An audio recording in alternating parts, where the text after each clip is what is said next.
Welcome to our summary of our place-based SEPVC Synergy project on the Somenos Marsh, made possible by the grade 10 to 12 land-based learning class at Cowichan Secondary School in School District number 79, Cowichan Valley. This project was led by land-based learning teacher Kelly Dugan and supported by Sherry Kinney, School District number 79 Library Learning Commons Coordinator. Our original project goals were to provide students with the opportunity to research and participate in their local environment, to provide students with the opportunity to create education artifacts that enhance their local environment, to create an annotated record of the Somenos Marsh that community members can access online while in the marsh or on their own electronic devices at home, and to provide awareness of local First Nations understanding of the Somenos Marsh ecosystem. The original anticipated project outcome was that learners would create a virtual tour of the Somenos Marsh Boardwalk, which would feature information on the ecological and cultural importance of different aspects of the marsh. And they would also create small signs in English, Latin, and Hulkaminam, a local Coast Salish language, which would include QR codes leading to digital files describing what the viewer could see and hear at each point along the boardwalk. While the bulk of our project goals remain the same throughout the course of our project, due to a variety of unforeseen challenges that I will outline later, we had to adjust our final project outcomes.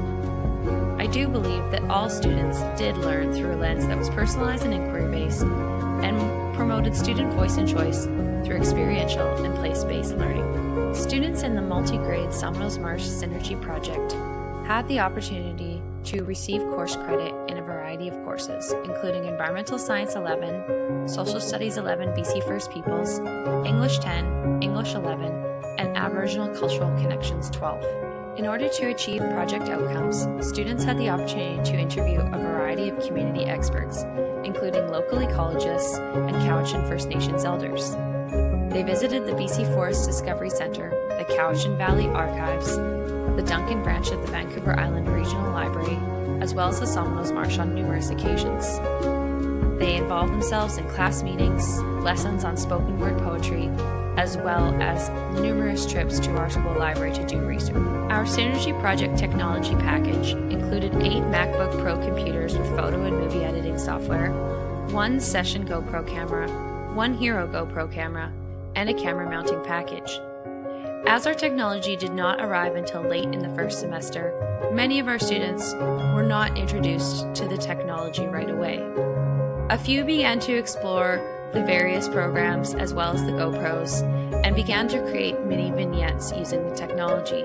Our final video products were completed using pictures and video often taken with the GoPro cameras. Audio was recorded on the MacBook Pro laptops, and Adobe Premiere Pro, which was supplied to us by our school district, was used to edit video and audio footage. Our final video products will be put on the Somenos Marsh Wildlife Society's website for the public and other classrooms to enjoy. There were many challenges that had to be overcome in order to complete this project. Much like what we have learned about the Somenos Marsh, everything in nature is interconnected, and if one part changes, other parts must necessarily change too. Due to unforeseen circumstances, the staff that had originally applied for this project grant were not the staff that ended up implementing the project in the end. In addition, our students that were originally going to be part of the project had changed as well. In the first semester, we ended up with a group of 44 students, as compared to the 30 students that the project has been initially planned for. In addition, these students came with a diverse set of learning needs. Furthermore, our equipment came very late in the first semester, which left us little time to use the technology with the larger group. In the second semester, I ended up teaching a small group of students who were still working on demonstrating learning outcomes from the first semester land-based classes. Ultimately, these students ended up engaging with the bulk of the Somenos Marsh project work. Out of necessity, our project's focus had to change from product to process. Students worked on learning how to send professional emails, make phone calls, and interview local community experts. Additionally, my students often found it challenging to connect with important community experts as their schedules were so busy. Furthermore, it was difficult to find pertinent information on the Somenos Marsh, especially related to historical uses of the area. Finally, the GoPros and associated software took more practice and unanticipated familiarization time out of our schedule than we had initially allotted. These these factors slowed things down and necessitated an adjustment in project outcome expectations. If we were to only examine our original project outcomes, it may feel as if this project was a failure.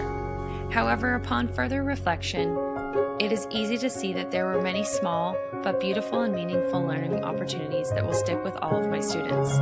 In addition, we did produce 2 wonderful videos that will be put on the Somenos Marsh Wildlife Society website for all to enjoy. Most importantly, I believe my students have left my class with a newfound appreciation of the Somenos Marsh and their natural world.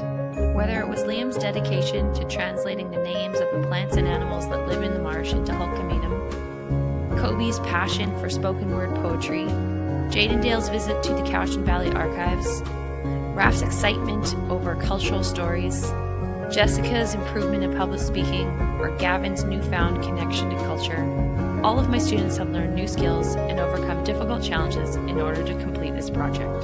I am very impressed by the commitment my students have made to working away on this project over a number of months, and I believe my students have enjoyed their numerous visits to the Somenos Marsh, as well as working with local community experts. This particular class learned a lot in regards to conducting interviews, composing emails, making professional phone calls, and doing meaningful research, all tasks that most students found challenging. Place-based learning is an incredible way to inspire students and provide them with meaningful learning experiences that allow them to learn valuable life skills in addition to forming connections with their local community.